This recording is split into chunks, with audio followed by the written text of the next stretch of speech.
Hello friends and students, I am Sandeep Patidar from platinum study classes.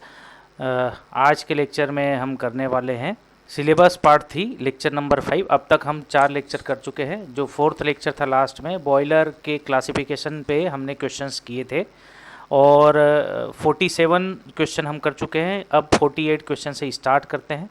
अगर आप मेरे channel पे नए हैं तो मेरे चैनल को सब्सक्राइब कर लें और बेल आइकन को क्लिक कर ले ताकि आगे आने वाले सारे वीडियोस आपको मिलते चले जाएं। AKTU का स्ट्रक्चर कुछ इस तरीके से है। AKTU के MCQ क्वेश्चन में कराने जा रहा हूं और सारे कॉम्पिटिटिव एग्ज़ाम्स में ये ऑब्जेक्टिव क्वेश्चन काम में आएंगे। यूनिट 1 में है आपका solid liquid gaseous fuels, IC engine. Unit 2 में वेपर पावर साइकिल, इसके मैंने 3 वीडियो बनाए हैं। आप लेक्चर 1, 2, 3 यहाँ से वेपर पावर साइकिल के देख सकते हैं। बेस्ड मटेरियल बेस्ड कंटेंट जो हो सकता था वो मैंने डाला है। यूनिट 2 का part B fuel and combustion. Unit 3 का बॉयलर हमारा चल रहा है और एक लेक्चर हो गया, ये दूसरे लेक्चर में बना रहा हूँ। तीसरे लेक्चर में बॉयलर का रिमेनिंग पार्ट एंड कंडेंसर हम कवर करेंगे। यूनिट 4 में steam and gas nozzle and steam turbine है। यूनिट 5 में gas turbine and jet propulsion. Okay, start करते हैं सिलेबस पार्ट 3 लेक्चर नंबर 5 है ना। इसमें हम देखेंगे boiler efficiency, equivalent evaporation, boiler trial and heat balance sheet with numerical है ना। कई सारे न्यूमेरिकल करेंगे। स्टार्ट करते हैं। क्या क्वेश्चन है?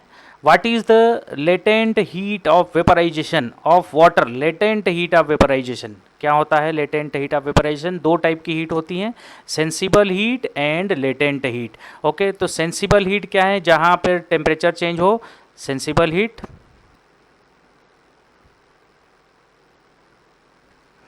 सेंसिबल हीट क्या है? जिसमें टेम्परेचर बढ़े या घटे और फेज कांस्टेंट रहे। अगर लिक्विड है तो लिक्विड, वेपर है तो वेपर। ओके, तो उसको कहेंगे सेंसिबल हीट। ओके, यहाँ पर आपको पूछा है लेटेंट हीट, तो लेटेंट हीट किसको बोलते हैं? ये रहा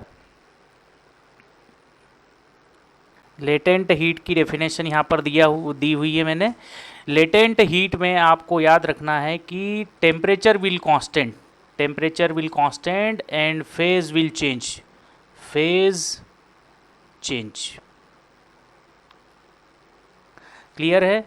तो latent heat of vaporisation is the amount of heat required to convert a unit mass of liquid into vapour without change in its temperature. The latent heat of vaporization of water is double to 57 kilojoule पर kg 800 degree centigrade. देखिए जैसे ये boiler का pressure है suppose, है ना, और suppose इस प्रेशर पे, यहाँ पे प्रेशर कितना है? इस पूरी लाइन पे प्रेशर है 10 बार। ओके, और यहाँ मैंने एक और लाइन ड्रॉ कर दी, ये लाइन ड्रॉ कर दी, and this is the pressure line of 1 atmospheric. यहाँ पे जो प्रेशर है दैट इज 1 एटमॉस्फेरिक। तो लेटेंट हीट ऑफ वेपराइजेशन क्या है? इस पर्टिकुलर पॉइंट से लेकर के इस पर्टिकुलर पॉइंट तक जितनी हीट हमें देना पड़ेगी वाटर को स्टीम में कन्वर्ट करने के लिए, that is called latent heat of vaporisation. Okay, इस पॉइंट पे जो हम वैल्यू निकालते हैं दैट वैल्यू इज HF, इसको हम निकालते हैं HF, और इस पॉइंट पे जो भी वैल्यू हम निकालते हैं दैट इज HG। ओके, तो हम लिख देते हैं कि यहाँ पे HFG की जो वैल्यू है इसकी HFG 8 pressure 1 atmospheric pressure and 100 degree centigrade. अगर ये टेम्परेचर हो 1 एटमॉस्फेरिक प्रेशर पे, 1 एटमॉस्फेरिक प्रेशर कितना होता है? प्रेशर इक्वल्स टू 1 एटमॉस्फेरिक कितना होता है बच्चे? 1.01325 बार। ओके, 1 एटमॉस्फेरिक ये होता है। जब आप स्टीम टेबल देखोगे तो आपको सेचुरेशन टेम्परेचर यहाँ पर दिख जाता है 100 डिग्री सेंटीग्रेड। तो 100 डिग्री तो कहने का मतलब क्या? 100 डिग्री सेंटीग्रेड पे सेचुरेटेड वाटर को सेचुरेटेड स्टीम में बदलने के लिए जो हीट चाहिए that is double two 57 kilo joule पर kg। बात मेरी आपको क्लियर होगी? ओके, तो आपको पूछा था what is the latent heat of vaporisation of water at 100 degree centigrade and 1 atmospheric pressure is double two 57। Correct answer is D. Okay, आगे चलें। क्वेश्चन नंबर 49 है, which of the following is the correct formula for factor of evaporation. Evaporation का formula क्या है? तो पहले एक diagram में आपको बता देता हूँ इवेपरेशन का। इसी डायग्राम में आपको मैं बताता हूँ। जैसे अभी मैंने आपको बताया कि ये 1 एटमॉस्फेरिक प्रेशर की लाइन है सपोज, है ना। इस लाइन पे जो प्रेशर है that is pressure equals to 1 atmospheric, and जो सेचुरेशन टेम्परेचर आएगा दैट इज़ 100 डिग्री सेंटीग्रेड, जो कि कांस्टेंट टेम्परेचर है इस पॉइंट से लेकर के इस पॉइंट तक। ओके, आपको यहाँ से मतलब स्टैंडर्ड एटमॉस्फेरिक कंडीशन में मतलब 100 डिग्री सेंटीग्रेड पे जो HFG होता है, HFG दैट इज़ 2257, है ना, 2257 किलो जूल पर केजी होता है। मेरी बात आप समझेंगे। तो आपको फैक्टर ऑफ इवेपरेशन का मीनिंग क्या है? Factor of evaporation is the enthalpy change in actual condition. Actual condition जैसे यहाँ पे इसको मैंने प्रेशर लाइन को ले लिया, pressure is 10 bar.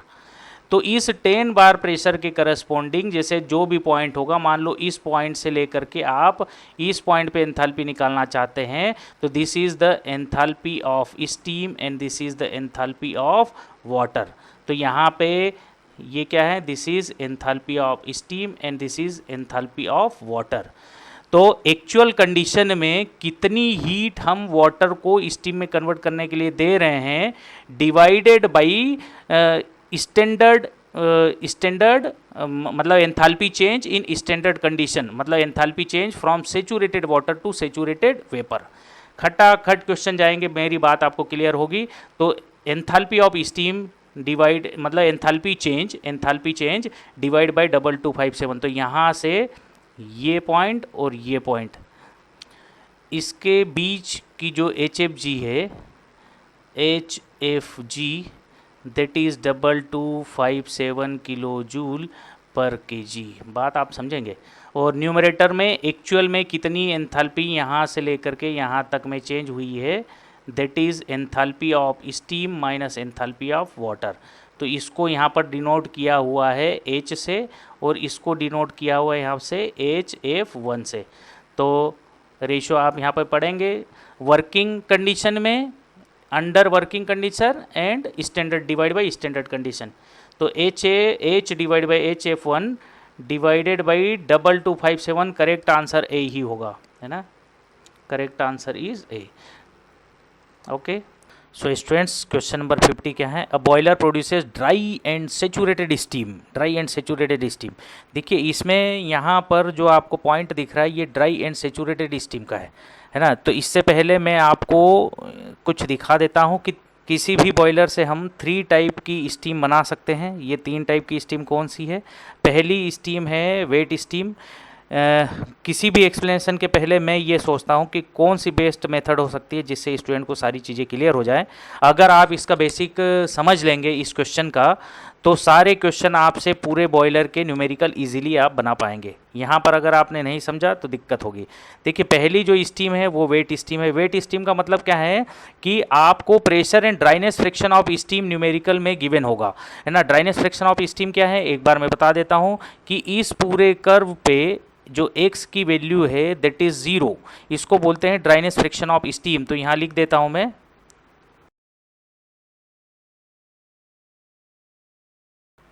Dryness friction of steam x is equals to mass of steam divided by total mass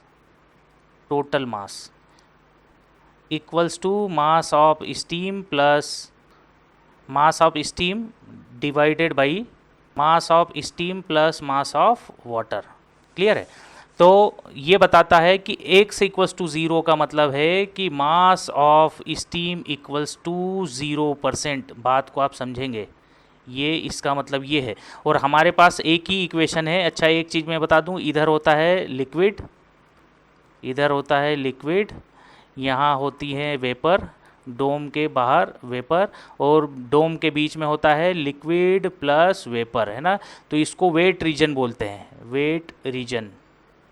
weight reason बोलते हैं। क्लियर है? तो इस पॉइंट को ये सारे वेट रीजन में है और ये वेट स्टीम है। तो आपको कोई भी प्रेशर अगर गिवन होगा, this is the boiler pressure of the boiler, पूरी लाइन पे प्रेशर कांस्टेंट है। ओके, पूरी लाइन पे प्रेशर कांस्टेंट है।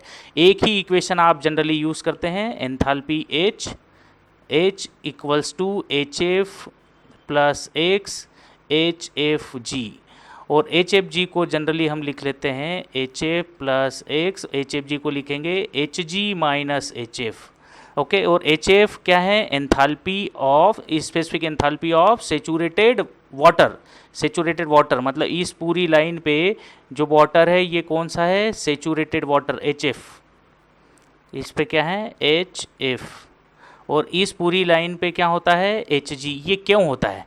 क्योंकि इस पूरी लाइन पे x की वैल्यू है 1। इसका मतलब क्या है? Mass of steam is 100%। मेरी बात आपको क्लियर होगी, है ना?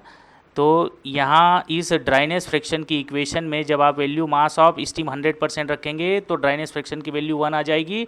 इस इक्वेशन में जब आप x की वैल्यू 0, मतलब मास ऑफ स्टीम 0 रखेंगे तो x 0 आ जाएगा। और जब इस x की वैल्यू को हम ड्राइनेस फ्रैक्शन की वैल्यू को जब यहाँ रखते हैं, अगर x की वैल्यू यहाँ पर मैं 0 रखूँगा तो एच एफ आएगा, और x की वैल्यू 1 रखूँगा तो एच जी आएगा। क्लियर है? बात आपको क्लियर होगी। तो यहाँ से एच एफ आ जाता है और यहाँ से एच जी आ जाता है। तो एच एफ और एच जी में लिख देता हूँ।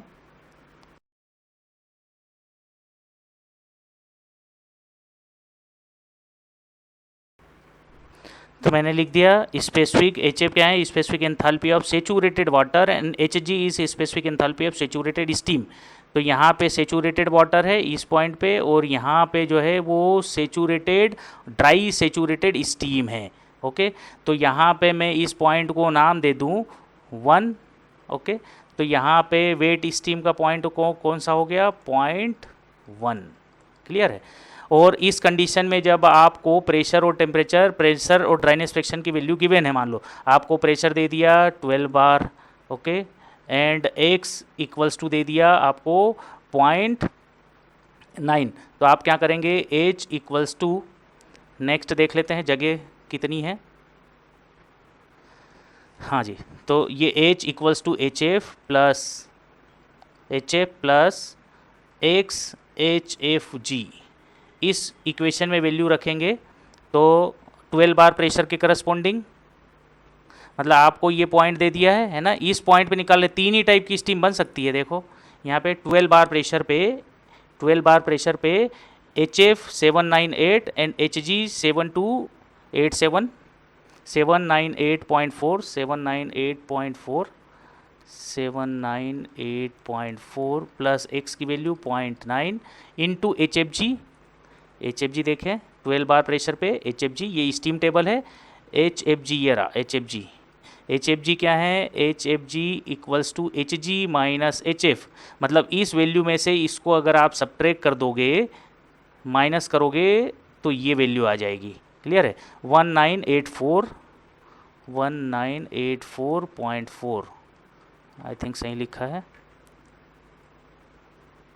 84.3, यहाँ क्या है? This is 0.3। ओके, तो यहाँ से आपको क्या मिल जाएगी? 0.1 की एंथैल्पी मिल जाएगी, और ये 0.1 क्या है? वेट पॉइंट है ना, ये क्या है? वेट। ओके, दूसरे टाइप की स्टीम कौन सी हो सकती है? ड्राई एंड सेचूरेटेड स्टीम कौन सी है? ये है। इसका मतलब क्या है? ड्राई एंड सेचूरेटेड स्टीम का मतलब है x इक्वल्स टू 1, डोम के अंदर x greater than 0 and less than 1 होगा, इतना आपने दिमाग में रखना है। अगर मैं इस equation h equals to H F plus X H F G, जिसको मैं लिख सकता हूँ H F plus X H G minus H F, इसको लिख सकता हूँ। यहाँ पे x की वैल्यू अगर मैं 1 रखूँगा, पुट इक्वल्स टू 1, तो एच एफ से एच एफ कट जाएगा और मुझे H2, और इसको मैंने कह दिया this is 0.2। Okay, this is 0.2, तो मुझे क्या मिल जाएगा? H2 इक्वल्स टू एच जी, और डायरेक्ट मैं सेचूरेटेड स्टीम टेबल से देख लूँगा 12 बार प्रेशर पे एच जी की value 2782.7 kilo joule per KG पर केजी। ये हो गया ड्राई स्टीम।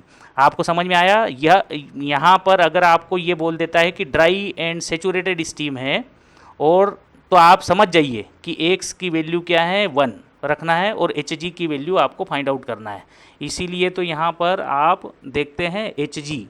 ओके, और तीसरा है, तीसरी स्टीम होती है सुपर हीटेड स्टीम, और इसको मैंने यहाँ पर पॉइंट दे दिया सुपर हीटेड स्टीम। और हम किस प्रेशर पे देख रहे हैं? 12 बार प्रेशर पे देख रहे हैं सेचुरेटेड स्टीम, और 300 डिग्री सेंटीग्रेड 300 डिग्री सेंटीग्रेड का टेम्परेचर आपको दे दिया। तो आपको प्रेशर एंड टेम्परेचर दोनों गिवन होगा। डायरेक्ट H3 क्या होगा? H super heated steam table में आप ये वैल्यूज़ देख लेंगे। ओके,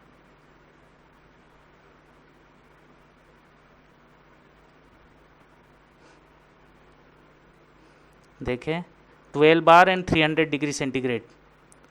देखिए यहाँ पर 12 बार की वैल्यू आपको नहीं गिवन है ना।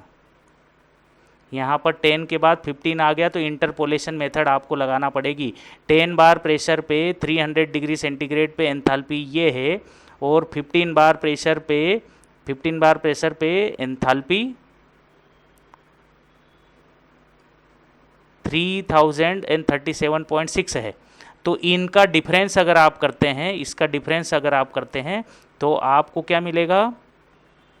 आपको मिल जाएगा कि 5 बार प्रेशर के डिफरेंस पे कितना आ रहा है, उसके हिसाब से आप 12 बार का निकाल लेंगे। 12 बार प्रेशर पे इंटरपोलेशन मेथड से निकाल लेंगे। क्लियर है?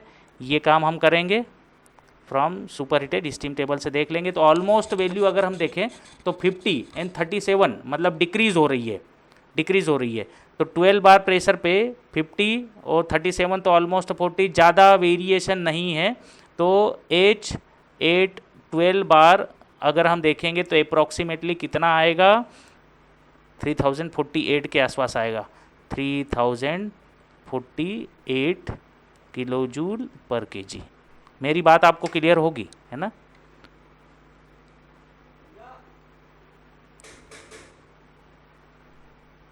$3048 kilo joule per kg. Okay students, तो स्टूडेंट्स बहुत सारी चीज़ें आपको क्लियर होंगी।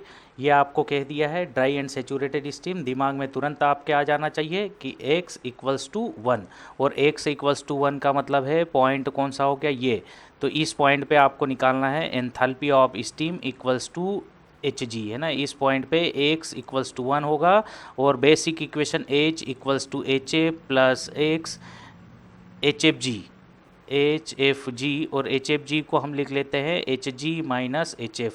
तो यहाँ से x = 1 रखने पे हमें मिलेगा Hg। ओके, तो प्रॉपर्टी ऑफ स्टीम आपको प्रेशर दिया हुआ है, दैट इज़ 12 बार।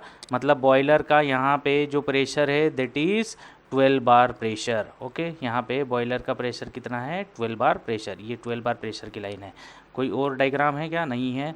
और स्टीम टेबल से 12 बार प्रेशर के करस्पॉन्डिंग आपको क्या चाहिए? फैक्टर ऑफ इवेपरेशन, है ना। तो मैं यहाँ पर लिख देता हूँ फैक्टर ऑफ इवेपरेशन = होता है, डिनोमिनेटर में आता है 2257। स्टैंडर्ड वैल्यू HF को Hg मतलब सेचूरेटेड वाटर को सेचूरेटेड स्टीम में कन्वर्ट करने के लिए 2257 किलो जूल हीट चाहिए, 8 atmospheric pressure and 100 degree centigrade.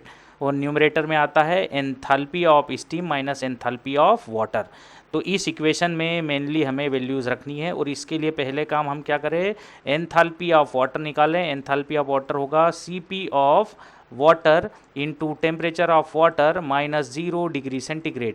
Okay, 0 degree centigrade के रेफरेंस में हम एंथैल्पी निकालते हैं वाटर की। तो वाटर का पॉइंट कौन सा हो गया? This is the water point, temperature of water. ये बॉयलर का इनलेट पॉइंट है, और ये बॉयलर का आउटलेट पॉइंट है। ओके, तो HW = Cp ऑफ वाटर आपको याद रखना है 4.187 इंटू टेम्परेचर ऑफ वाटर आपको दिया हुआ है, this is temperature of water TW that is 45 degree centigrade. अगर आपको यहाँ समझ में नहीं भी आए तो जो इसके जस्ट पहले थ्योरी मैंने बताई है वहाँ आप देख सकते हैं, +273 दोनों में ऐड कर देंगे, +273। ओके। तो यहाँ से एंथैल्पी ऑफ वाटर की वैल्यू जब आप कैलकुलेट करेंगे तो एंथैल्पी ऑफ वाटर आपको मिलेगा,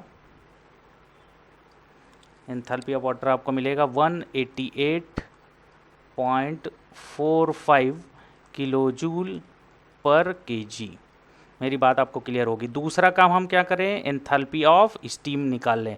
enthalpy of steam HS, steam is dry saturated therefore HG, है ना। स्टीम क्या है, ड्राई सेचूरेटेड है, इसलिए HG निकालेंगे। Steam is dry saturated, dry and saturated, तो डायरेक्ट HG हम देख लेंगे स्टीम टेबल से, है ना। बता दूं मैं स्टीम टेबल आपको। 12 बार प्रेशर पे HF और HG की वैल्यू आपको, ये मैं एक्सप्लेनेशन अभी मैंने आपको दिखाया है ना, कैसे निकालते हैं। 3 टाइप की स्टीम होती हैं। 12 बार प्रेशर पे हम डायरेक्ट HG की वैल्यू देखेंगे। यहाँ आप देख सकते हैं, 2782.7,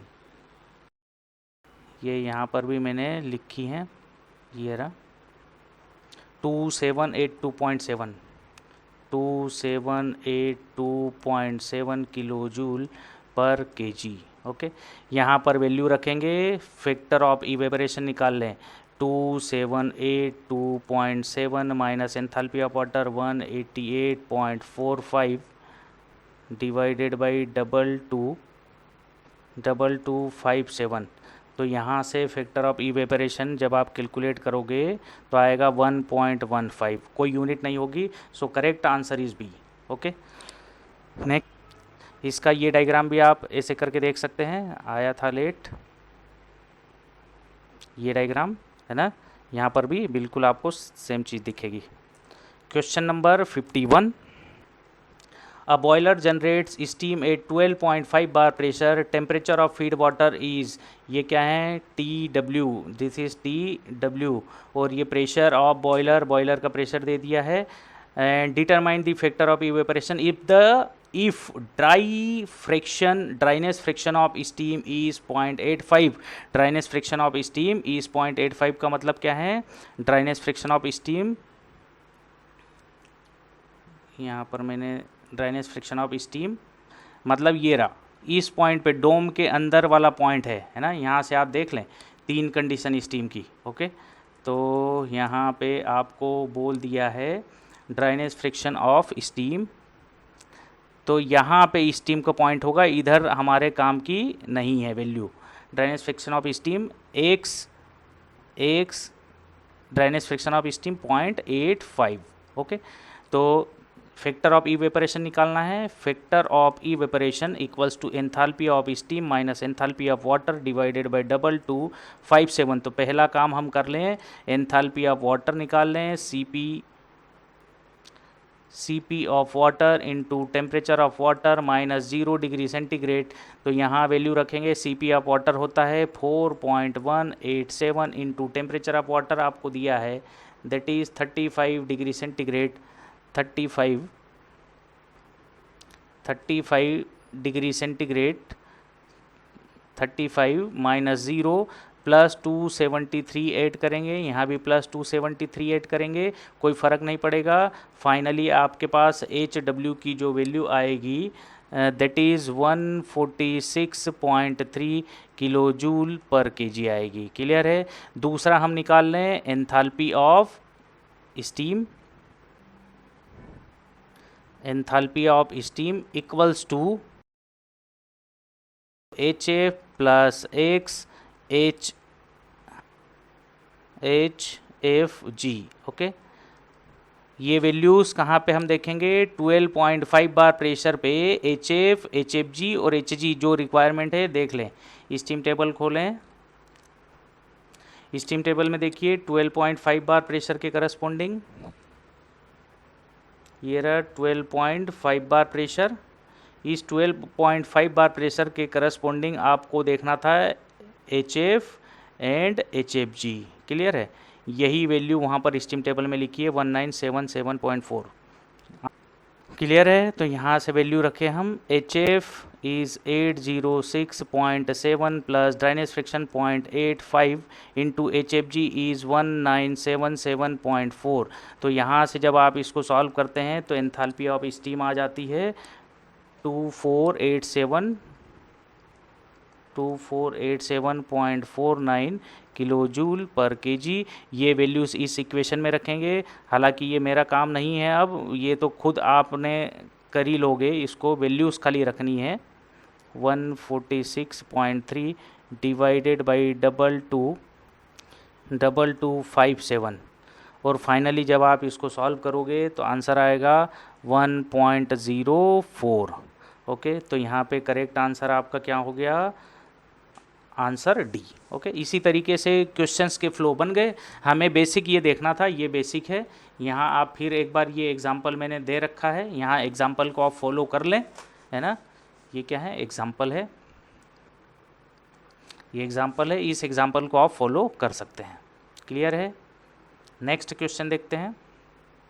क्वेश्चन नंबर 42 क्या है? देखें, steam generated by boiler, boiler से स्टीम जनरेट हुई, सुपर हीटेड है। तो आप देख लेंगे सुपर हीटेड का एग्जांपल यहाँ पर देखेंगे आप।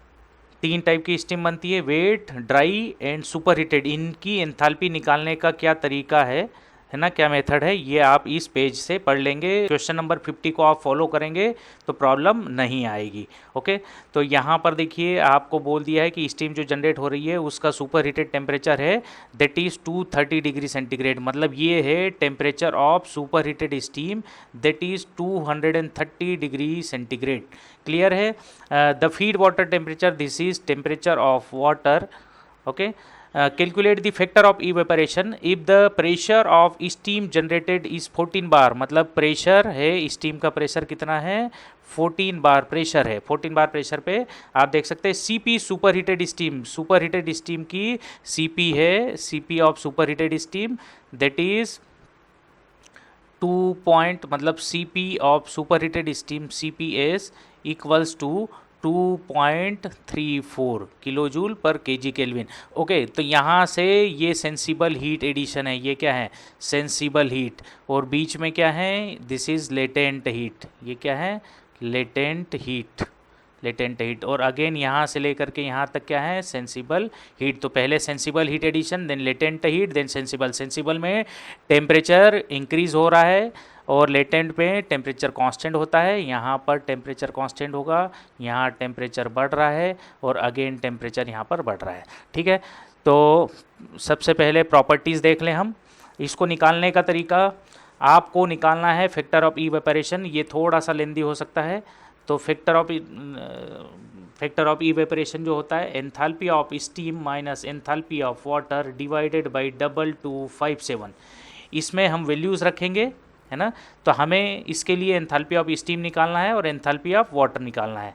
तो सबसे पहला काम हमारा क्या होगा? एंथैल्पी ऑफ वाटर पहले निकाल लें। एंथैल्पी ऑफ वाटर क्या होगा? CP of water into temperature of water minus 0 degree centigrade. यहाँ से enthalpy of water, CP of water होता है 4.187 इनटू टेम्परेचर ऑफ वाटर आपको गिवन है that is 30 degree centigrade minus 0 degree plus 273 आप यहाँ पर करेंगे, यहाँ पर भी प्लस 273 करेंगे, कैंसिल आउट हो जाएगा। सो एंथैल्पी ऑफ वाटर आपको मिल जाता है, एंथैल्पी ऑफ वाटर आपको मिलेगा 125.4 kilo joule per kg. Okay, तो ये हमारा पहला काम हो गया ए। दूसरा हम क्या निकाल लें? बी हम निकाल लें एंथैल्पी 8 पॉइंट, आपको इस पॉइंट की एंथैल्पी निकालना है 0.4 पे। मतलब enthalpy of steam equals to HF, H4 equals to हो जाएगा Hg plus sensible heat change 3 to 4। Okay, तो यहाँ अगर मैं लिखूँ enthalpy of steam equals to Hg plus sensible heat होगी CP of steam into T4 minus T3। Okay, तो T4 क्या है? This is super heated temperature and T3 is saturated temperature. Okay, और आपको जो प्रेशर दिया है दैट इज़ 14 बार प्रेशर है ना, pressure is 14 bar. 14 bar pressure के करस्पॉन्डिंग आप वैल्यूज़ देख लेंगे एच जी की 14 बार प्रेशर के करस्पॉन्डिंग देखे जरा हम। 14 बार प्रेशर, ये रहा 14 बार प्रेशर के करस्पॉन्डिंग आप देख सकते हैं, ये 14 बार प्रेशर के करस्पॉन्डिंग सेचुरेशन टेम्परेचर इज़ 195, ये रहा सेचुरेशन टेम्परेचर।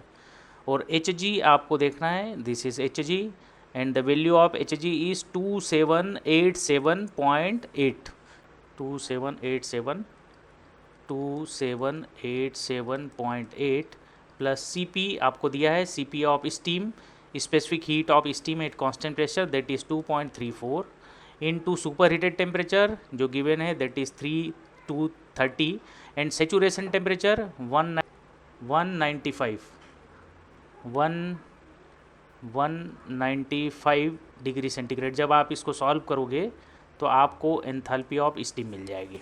ओके, आपको एंथैल्पी ऑफ स्टीम मिलेगी 2869.7 kilo joule per KG. Put the values put up करें, पुट कर देता हूँ मैं। यहाँ से फैक्टर ऑफ इवेपोरेशन आपका आ जाएगा 1.22, सो correct answer is A. Okay students, next question देखते हैं। ये आपके लिए कॉमन थ्योरी है, जो अगर इसको आप इन तीनों पॉइंट को ढंग से समझ लेंगे और एंथैल्पी की वैल्यू निकालना आपको अगर आ गया तो सारी प्रॉब्लम सॉल्व हो जाएगी। ओके, क्वेश्चन नंबर 53 क्या है? Determine the temperature of feed water of boiler having factor of evaporation. Factor of evaporation F E आपको दिया है द एंथैल्पी, एफ ई लिख ले पहले तो, enthalpy of steam minus enthalpy of water divided by 2257, F E की value आपको दी है 1.14 इक्वल्स टू, ये फैक्टर ऑफ इवेपोरेशन आपको दिया है और ये क्या दिया, the enthalpy of 1 kg steam is, this is H, और एच ए से एंथैल्पी ऑफ स्टीम है, माइनस आपको क्या निकालना है, डिटरमाइन फीड वाटर टेम्परेचर आपको निकालना है TW। Okay, so this is enthalpy of steam आपको दिया है that is 2700 minus enthalpy of water आपको निकालना है 2257। यहाँ से कैलकुलेट करेंगे तो एंथैल्पी ऑफ वाटर आपको मिल जाएगा 1 आपको मिलेगा HW 127.02 और हमें पता है कि HW equals to CP of water, temperature of water minus 0 degree centigrade. Okay, तो यहाँ पे वैल्यू रखेंगे 127.02, CP ऑफ वाटर होता है 4 अगर दिया है तो वो रखना है 4.187, नहीं दिया है। टेम्परेचर ऑफ वाटर आपको निकालना है, माइनस ये 0 ले लिया, टेम्परेचर डिग्री सेंटीग्रेड में ही निकाल लेंगे। Okay, this will be the answer 30 degree, तो आपको ये मिल गया 30 degree, 30.33 degree centigrade, that is almost equals to 30 degree. So correct answer आपका यहाँ पर क्या हो गया, ए। बात आपको क्लियर होगी। अब खटाखट न्यूमेरिकल जाएंगे, है ना। अब जितना बेसिक मैंने बताना था वो मैं बता चुका हूँ। ओके, नेक्स्ट क्वेश्चन देखें। Question number 54, which of the following can not be the unit of evaporative capacity. Evaporative capacity क्या होता है, देखो यहाँ पर थ्योरी लिखा है। इवेपोरेटिव कैपेसिटी हम देख सकते हैं kg of steam per hour, मतलब mass of steam per unit time, मतलब पर यूनिट टाइम में कितना स्टीम कंजम्पशन है, मतलब देखा जाए तो क्या है, मास फ्लो रेट ऑफ स्टीम। दूसरा हम देख सकते हैं kg of steam per kg of fuel, मतलब कितने kg स्टीम बन रही है पर kg ऑफ फ्यूल। और तीसरा हम बना सकते हैं kg of steam, kg mass of steam per unit time per metre square area, per metre square of heating area, है ना। तो यहाँ पर आपको पूछा है कि नॉट, गलती नहीं कर देना बच्चा, यहाँ पर केजी ऑफ स्टीम पर केजी ऑफ फ्यूल पे टिक करके आ जाएगा, जबकि ऐसा नहीं है। ये भी सही है, ये भी सही है, ये भी सही है। आपको रॉन्ग पूछा है कि इसमें गलत कौन है। KG of steam per R को इवेपोरेटिव कैपेसिटी बोलते हैं। Kg of steam per R per metre square of heating surface, इसको भी इवेपोरेटिव कैपेसिटी बोलते हैं। केजी ऑफ स्टीम पर केजी ऑफ एयर सप्लाई, इसको नहीं बोलते, नॉट ओके, ये ओके नहीं है। ओके, और केजी ऑफ स्टीम पर केजी ऑफ फ्यूल, इसको भी हम इवेपोरेटिव कैपेसिटी बोलते हैं। तो करेक्ट आंसर आपका यहाँ पर हो गया सी। ओके, जो कि गलत है। इवेपोरेटिव कैपेसिटी, यहाँ से एक क्वेश्चन बनता है, याद रखिएगा।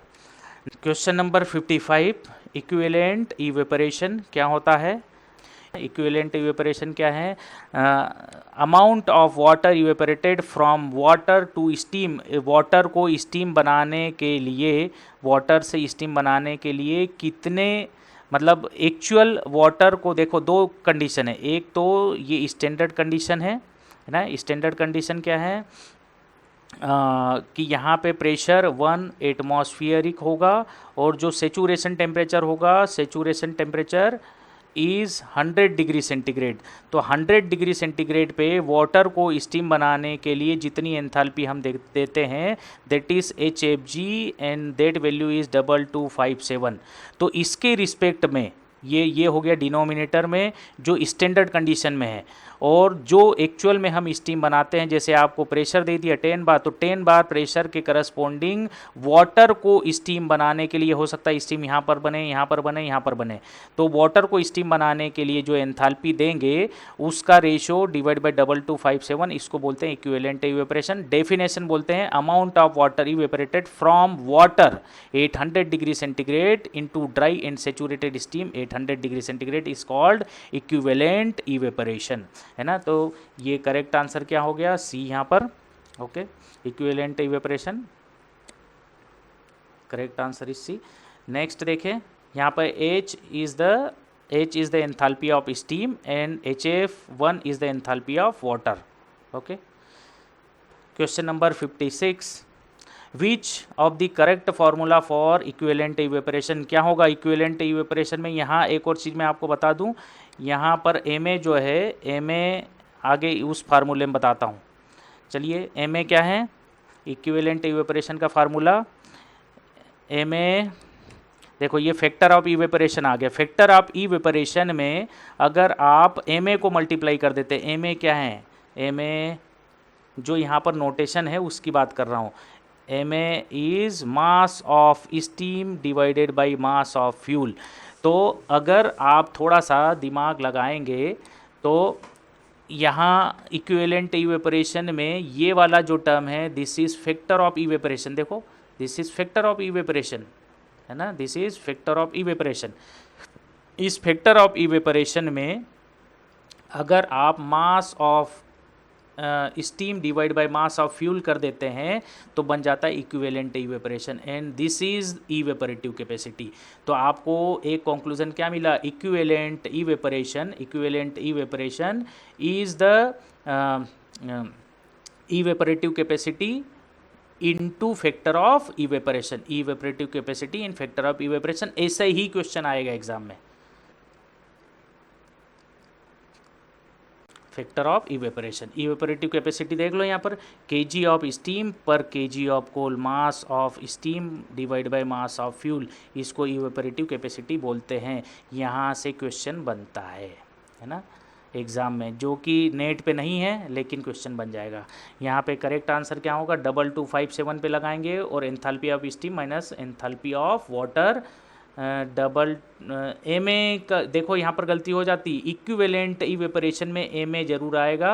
Ma is mass of steam divide by mass of fuel. Okay, correct answer is D.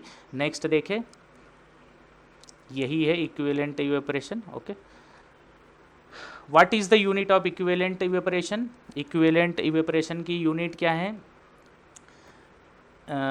Equivalent evaporation, है ना।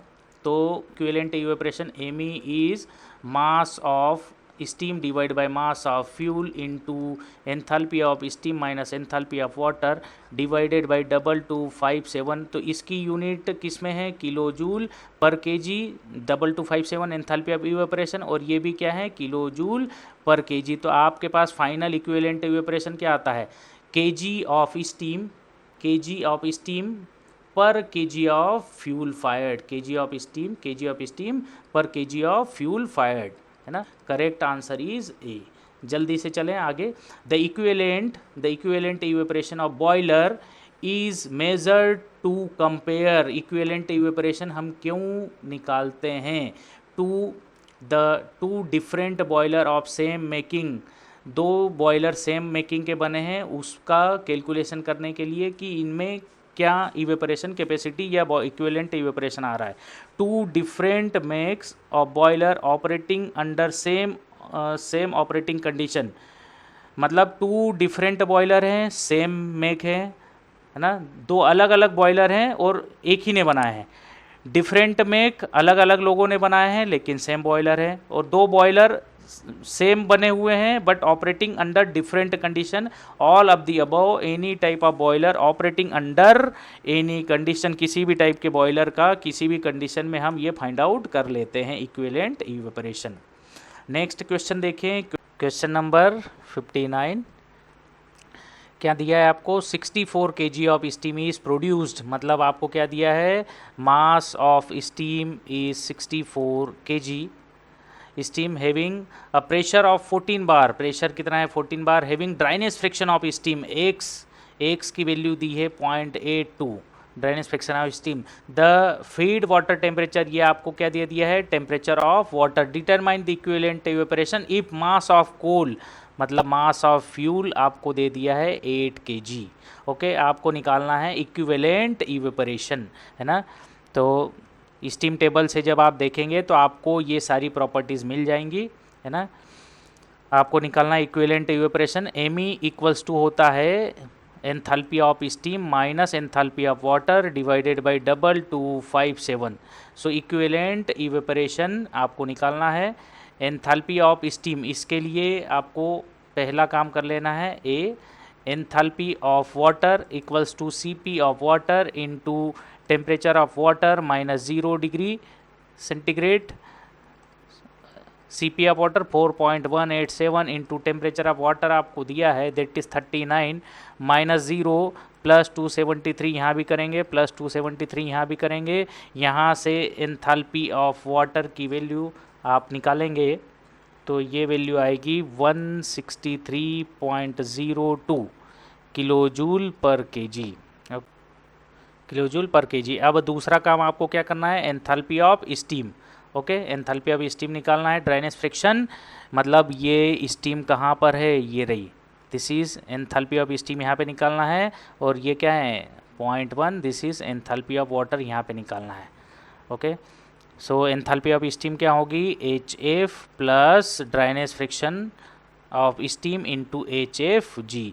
वैल्यू रखेंगे, आंसर ले आएंगे। HF is 830.1 plus 0.x into 0.82 into HFG that is 1957.7। ये वैल्यूज़ स्टीम टेबल से कैसे निकालते हैं, 50, 51, 52 फॉलो करेंगे तो कोई भी क्वेश्चन आएगा AKTU में आपसे 101% बनेगा। 2435.414 किलोजूल पर केजी, है ना। इक्विवेलेंट इवेपोरेशन एमई इज़, भाई साहब गलती नहीं कर देना, यहाँ पे MS इंटू MF ये आएगा, है ना, मल्टीप्लाई करेंगे तो यहाँ पे आ जाएगा मास ऑफ स्टीम, मल्टीप्लाई करेंगे, मास ऑफ स्टीम कितना है that is 64 kg divided by mass of coal, कितना कोल यूज़ हो रहा है 8 kg into enthalpy of steam that is 257। Answer आपका आएगा C, है ना, कैलकुलेट करिएगा। नेक्स्ट क्वेश्चन देखते हैं, क्वेश्चन नंबर 60 है। A boiler generates 30 kg of steam at 11 point, मतलब boiler generate 30 kg of steam, मतलब मास ऑफ स्टीम आपको दिया है 30 kg इन 1 आवर, 1 घंटे में बना रहा है, with consumption of 3 kg of coal, मतलब मास ऑफ फ्यूल आपको दिया है is 3 kg, is 3 kg। Okay, feed water temperature, temperature of water आपको दे दिया है 40 degree. Calculate the equivalent evaporation if steam is dry and saturated. Dry and saturated का मतलब x इक्वल्स टू 1, और जब भी हम एंथैल्पी ऑफ स्टीम की इक्वेशन, मतलब ड्राई एंड सेचुरेटेड का मतलब यहाँ तक स्टीम बन रही है, तो यहाँ वाटर है, एंथैल्पी ऑफ वाटर, और इस पॉइंट पे आपको निकालना है एंथैल्पी ऑफ स्टीम, आपको निकालना है इक्विवेलेंट इवेपोरेशन। तो इक्विवेलेंट इवेपोरेशन की equation ME equals to mass of steam divided by mass of fuel into enthalpy of steam minus enthalpy of water divided by 2257। Equivalent evaporation अगर आपको kg per hour में भी निकालने के लिए कहे तो आपको दिमाग लगाना पड़ेगा, है ना।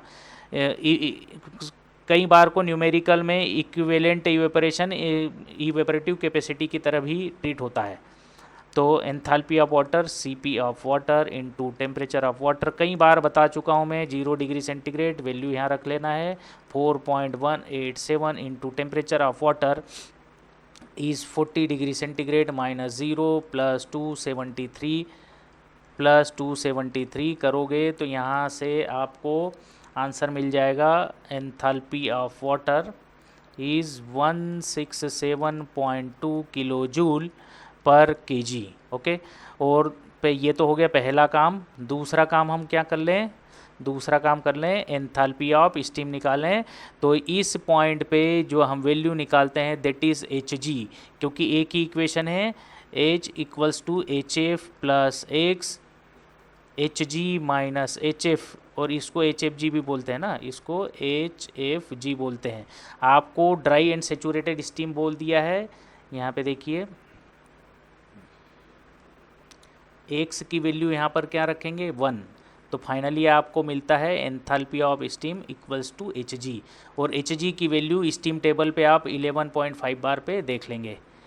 ये रही Hg की वैल्यू 11.5 बार पे क्या रखेंगे 2781.3 किलो जूल पर kg, यहाँ वैल्यू रखेंगे और आंसर ले आए। मास of steam 30 kg divided by mass of fuel 3 kg into enthalpy of steam 2781.3 minus enthalpy of water is 167.2 divided by 2257।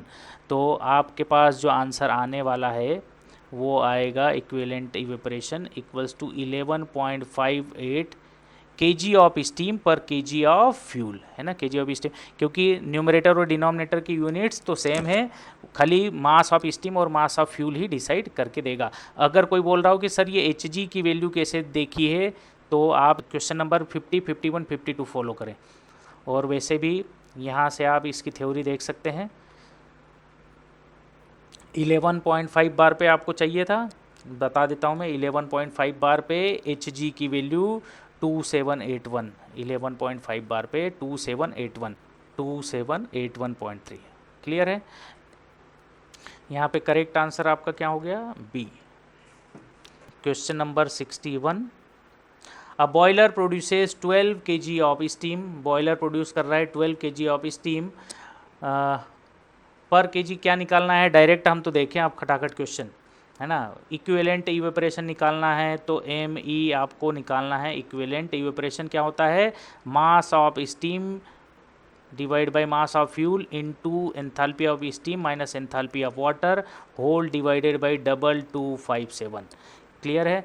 अब यहाँ पर इस वैल्यू को देखते हैं हम, मास ऑफ स्टीम जो दिया है वो रख दें। मास ऑफ स्टीम क्या है 12 kg, okay, divided by this is MS mass of steam, steam per kg of coal burn, है ना, 12 kg।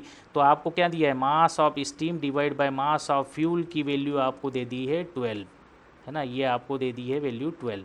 ओके, आपको निकालना है प्रेशर आपको दिया है, स्टीम का प्रेशर इस 10 बार, स्टीम 10 बार प्रेशर पे बनेगी, ओके।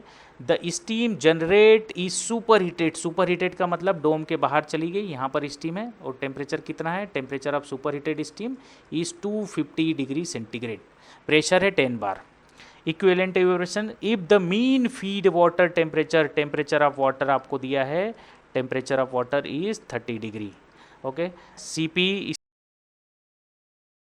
तो ये सुपर हीटेड स्टीम टेबल से अगर आप ये वैल्यू देखोगे तो सेचुरेशन टेम्परेचर आपको ये मिल रहा है।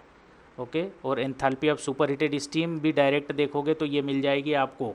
पहले तो मैं निकालूँ enthalpy of water equals to CP of water into temperature of water minus 0 degree centigrade 4.187 temperature CP of water होता है।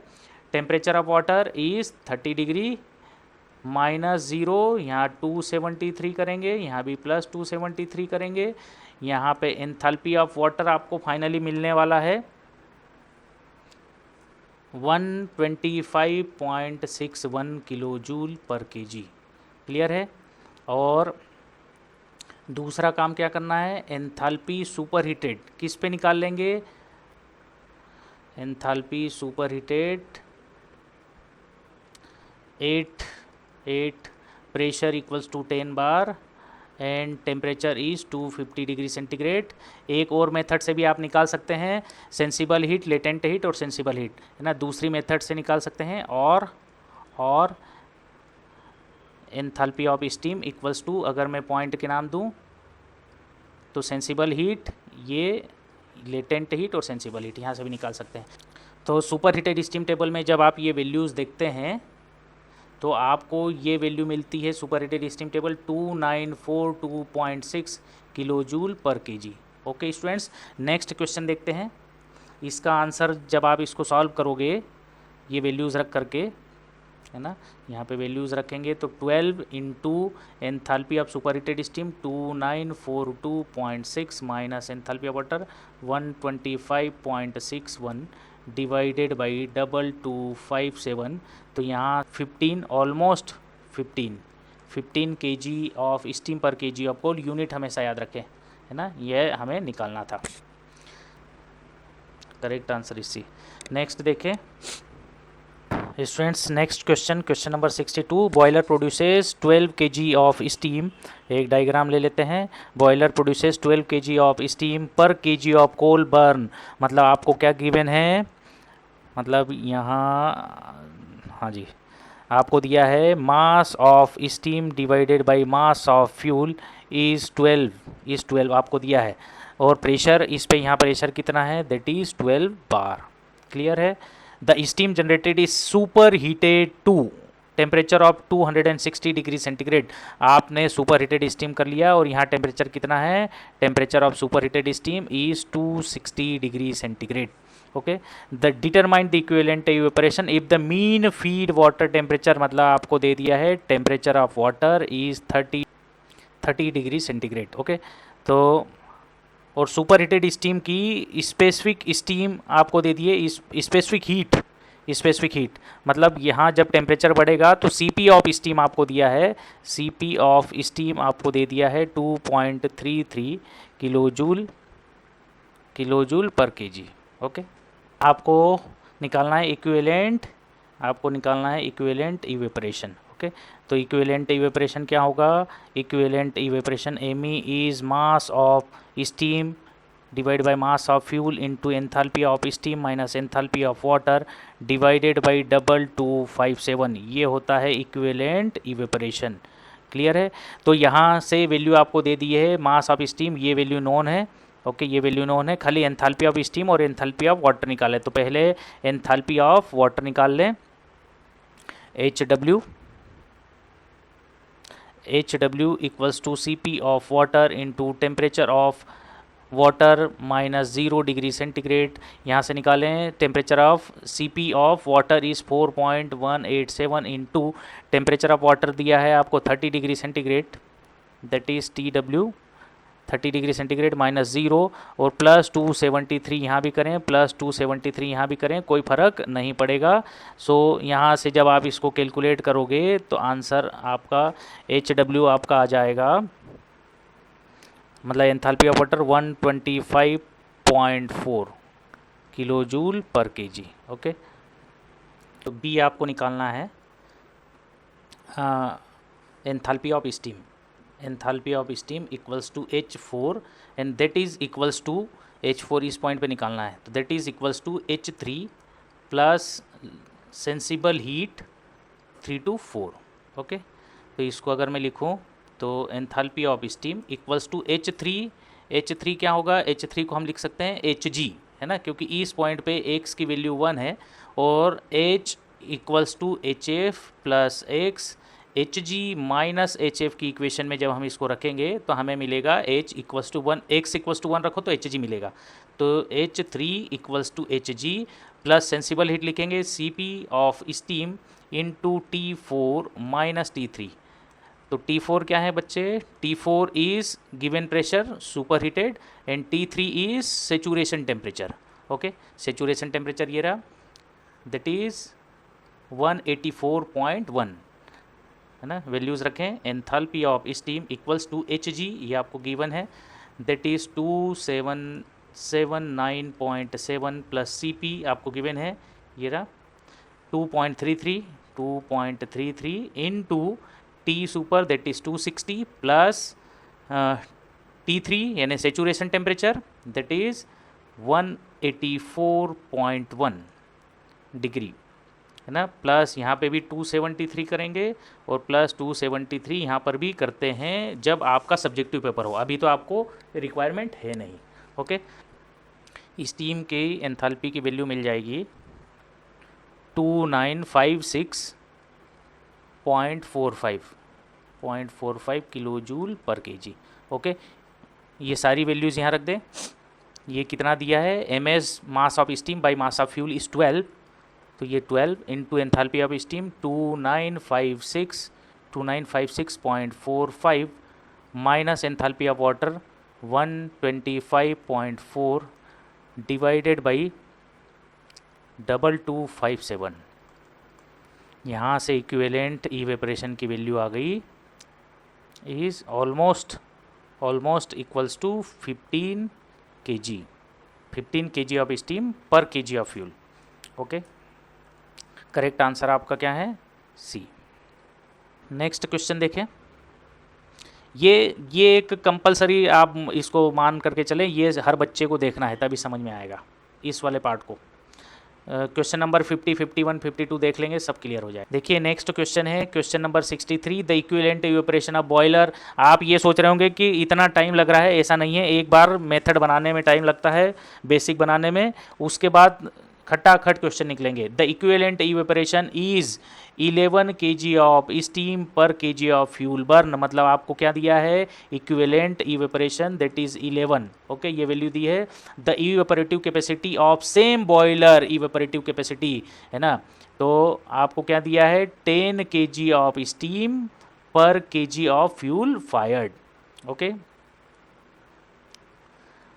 पर kg of steam fuel fire. Determined enthalpy of 1 kg of steam, लिख तो लें पहले हम, क्या है, इक्विवेलेंट इवेपोरेशन होता है mass of steam divide by mass of fuel into enthalpy of steam minus enthalpy of water divided by 2257। जो वैल्यू दी है उस पर टिक लगा दें।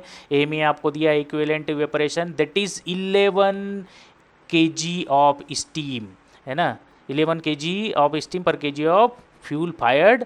द इवेपोरेटिव कैपेसिटी मतलब एसी इवेपोरेटिव कैपेसिटी की कोई इक्वेशन नहीं है। इवेपोरेटिव कैपेसिटी जो आपको ये दिया है that is mass of steam divide by mass of fuel that is 10 kg, है ना, ये जो दिया है इसको बोलते हैं इवेपोरेटिव कैपेसिटी। आपको कहने का determine enthalpy of 1 kg of steam if temperature of feed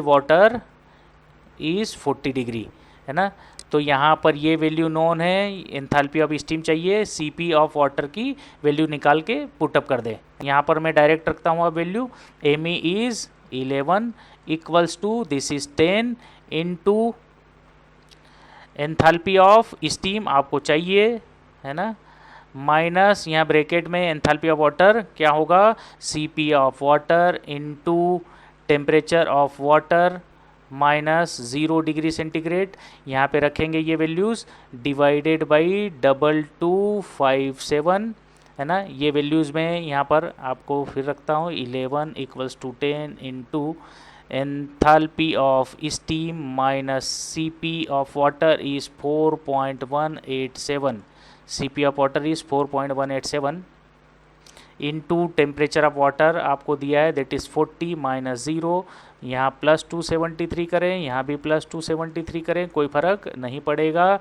divided by 2257 calculate करेंगे तो एंथैल्पी ऑफ स्टीम आपको मिल जाएगा।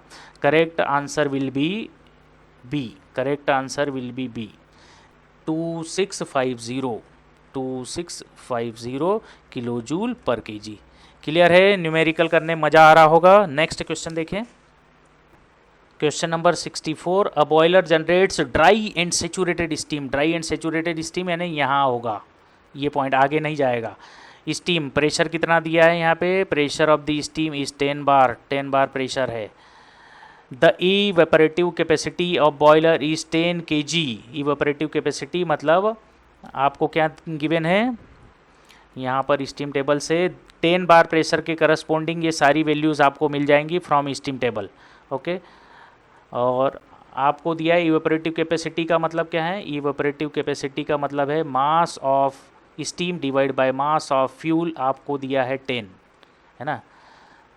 द इक्विवेलेंट इवेपोरेशन इज़ 11.6, आपको एमई भी दिया है 11.6 kg of steam per kg of fuel fire. Determine the temperature of feed water, feed water का टेम्परेचर निकालना है, हमें पता है इक्विवेलेंट। तो सबसे पहले आपको क्या निकालना पड़ेगा, मैं लिखता हूँ equivalent evaporation equals to mass of steam divide by mass of fuel into enthalpy of steam minus enthalpy of water divide by 2257।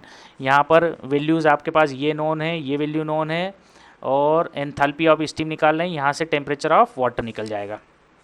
ठीक है, तो पहला काम हम क्या कर लें, एंथैल्पी ऑफ स्टीम निकालें। Enthalpy of steam dry saturated steam है, ये ड्राई सेचूरेटेड स्टीम का मतलब क्या है, X = 1, ओके। यहाँ पे इसका मतलब क्या है, X = 1, equation H = HF + X, Hg minus HF में जब आप वैल्यू रखेंगे तो आपको खुद ही मिल जाएगा, जब X की वैल्यू 1 रखोगे तो Hg, ओके। तो यहाँ पे ये क्या होगा, Hg 8 गिवन प्रेशर, प्रेशर कौन सा है आपका, प्रेशर 8 प्रेशर 10 बार, Hg कितना होगा, दैट इज़ 2776.2, यहाँ वैल्यू रखें और आंसर ले आए। वैल्यू रखें दैट इज़ 10 इंटू 2776.2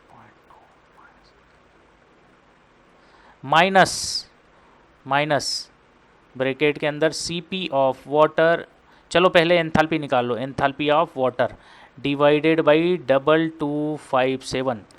तो यहाँ से जो वैल्यू आएगी एंथैल्पी ऑफ वाटर की, enthalpy of water is 158.08 and that is also equals to CP of water, temperature of water minus 0 degree centigrade equals to, तो यहाँ वैल्यू रखेंगे that is equals to 4.187 into temperature of water आपको चाहिए, ये 0 ले लिया है ना, 0 है।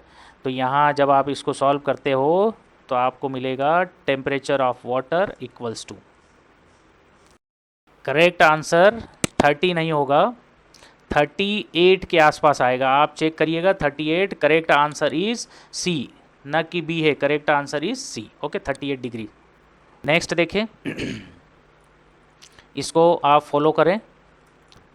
Question number 65, a boiler generate 600 kg of steam consuming 40 kg of coal, generate 6 kg of steam, मतलब मास ऑफ स्टीम कितना जनरेट कर रहा है, मास ऑफ स्टीम कितना है 600 kg जनरेट कर रहा है, and consuming 40 kg of coal, मतलब मास ऑफ फ्यूल कितना है, mass of fuel is 40 kg, mass of fuel is 40 kg. Determine its evaporation capacity in kg of steam per hour. आपको निकालना है, क्या फाइंड आउट करना है, evaporation capacity, मतलब आपको ms डिवाइड बाय mf निकालना है इन, ये आपको फाइंड आउट करना है in kg of steam per hour, in kg of steam